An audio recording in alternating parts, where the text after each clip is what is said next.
តែអ្នកទាំងអស់គ្នាដឹងអត់ពីមូលហេតុនៃការរំជួយផែនដីនេះប្រហែលថ្ងៃមុនហ្នឹងអ្នកទាំងអស់គ្នាបានឃើញនៅប្រទេសថៃនិងប្រទេសមីយ៉ាន់ម៉ាមានការរំជួយដីដោយល្បីខ្លាំងបំផុតដែលមានការរំញ័រហ្នឹងមានចំនួន 7.7 ការរំជួយដីហ្នឹងគឺខ្លាំងបំផុតជាងនៅប្រទេសជប៉ុន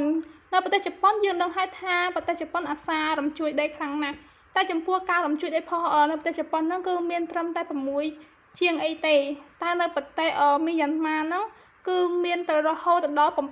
7.7 ហើយការរំជួយដីនេះផងដែរវាអាចមកដល់ផលប៉ះពាល់ដល់ខ្មែរយើងផងដែរដូចនៅប៉ោយប៉ែនអញ្ចឹងគឺមានការរំជួយដីខ្លះផងដែរកុំឲ្យខាតពេលយូរតោះយើងមកដឹងពីផែនដីយើងទាំងអស់គ្នាដោយផែនដីរបស់យើងមានកាំចំនួន 8,000 ម៉ាយដោយផែនដីរបស់យើងមាន4ស្រទាប់ទី1គឺក្រូដែលហៅថាសម្បកផែនដីដោយអ្នកវិទ្យាសាស្ត្របាន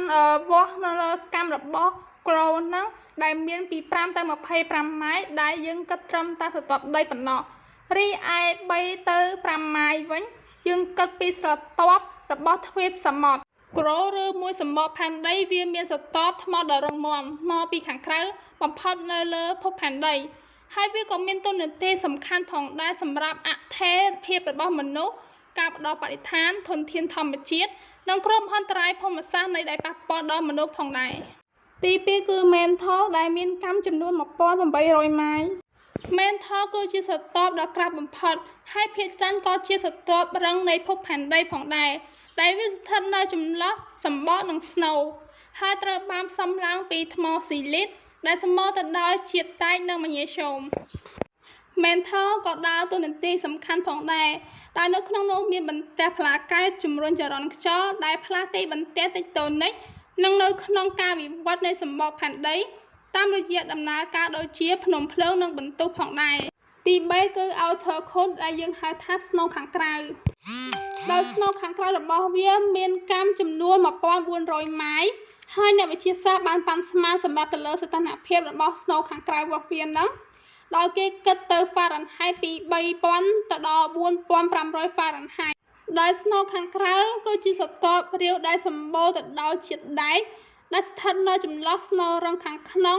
និងស្នូលត្រណុតរបស់វាដែលមានដើរតួនាទីយ៉ាងសំខាន់ក្នុងការបង្កើត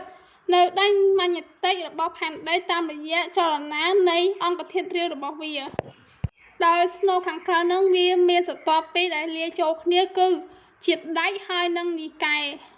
ក៏មានតួនាទីយ៉ាងសំខាន់ផងដែរសម្រាប់ការបង្កើតដែនម៉ាញេទិករបស់ផែនដីតាមរយៈចរន្តខ្យល់ដែលវាការពារយើងពីវិទ្យុសកម្មព្រះអាទិត្យដែលមានគ្រោះថ្នាក់ទី4គឺ inner core ដែលហៅថាស្នូលខាងក្នុងរបស់ផែនដីដែលវាមានរាងដូចជាបាល់ហើយវាក៏មានកាំប្រហែល 760 ម៉ាយហើយវាមានប្រហែល 20% នៃកាំរបស់ផែនដីនិង 70% នៃកាំរបស់ព្រះច័ន្ទផងដែរស្នូលខាងក្នុងរបស់ផែនដីគឺជាស្នូលដែកនិងនីកែដ៏រឹងមាំដែលវាស្ថិតនៅចំកណ្ដាលរបស់ភពផែនដីដែលត្រូវបានកំណត់ដោយកម្ដៅនិងសម្ពាធខ្លាំងហើយទទួលខុសត្រូវក្នុងការបង្កើតដែនម៉ាញេទិករបស់ផែនដីផងដែរហើយវាក៏មានតួនាទីយ៉ាងសំខាន់ផងដែរសម្រាប់ការបង្កើតទៅលើដែនម៉ាញេទិករបស់ភពផែនដីតាមរយៈអន្តរាកម្មជាមួយនឹងស្នូលខាងក្រៅរាវដែលមានសារធាតុសំខាន់សម្រាប់ការពារអាយុជីវិតពីវិទ្យុសកម្មព្រះអាទិត្យអ្នកទាំងអស់គ្នាបានយល់ដឹងពីផែនដីរបស់យើងរួចហើយឥឡូវខ្ញុំបាននិយាយពីការរំជួយដីវិញម្ដងដោយការរំជួយដីនឹងមកពីអាថ្មបាតខាងក្រោមនៃផែនដីរបស់យើងនឹងវាធ្វើការបាក់ភ្លាមបែបនេះហើយធ្វើឲ្យវារំកិលគ្នាទៅវិញទៅមកបន្ទាប់មកបណ្ដាឲ្យរំលោករំជួយដីនឹងវាធ្វើឲ្យញ័រ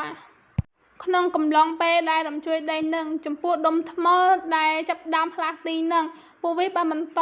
រហូតតតែវាជាប់គាំងម្ដងទៀត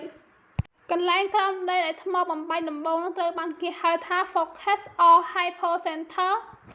ដែលជាកន្លែងចំណុចកណ្ដាលនៃការរំជួយដី